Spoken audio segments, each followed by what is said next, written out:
Part 3, the end of chapter 22.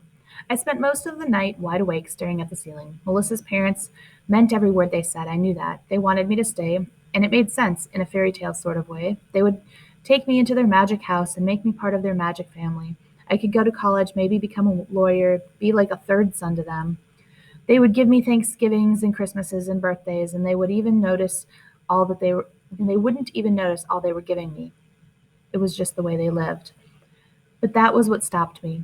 It was the way they lived. It wasn't the way I lived. If I moved into Melissa's house, their life would become my life. The tiny dancer, my dad, my mom, all that had happened might become unreal, like a story a stranger tells you about something that happened to someone else.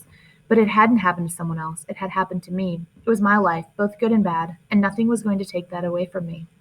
I cried for my dad then. For the first time ever, I cried for him, because rocking back and forth on a boat headed nowhere wasn't the life he'd wanted. Now he was dead, and he'd never get to live that life.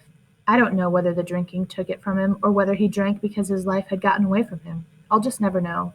Just like I'll never know why my mother hasn't come back to be with me, not even now, with my dad dead. But I do know my life isn't getting away from me. It's just before 7 in the morning. I'm sitting in Melissa's solarium looking out over Puget Sound. The sunlight is on the Olympic Mountains. Some early sailors are out on the water. I can hear Melissa downstairs talking to her father and mother. They're probably talking about me. In a few minutes, I'll have to tell them. After that, I'll go to the bus stop and take the number 75 out to Northgate and enlist in the Army. Maybe enlisting is a big mistake, just like Melissa and her parents and Kim Lawton and everyone else thinks. Maybe it isn't. In a way, it doesn't matter, because if it is a mistake, when the time comes, I'll do something else. One thing I'm sure of, I'm going somewhere someday. I'm going for myself, and I'm going for my dad, too.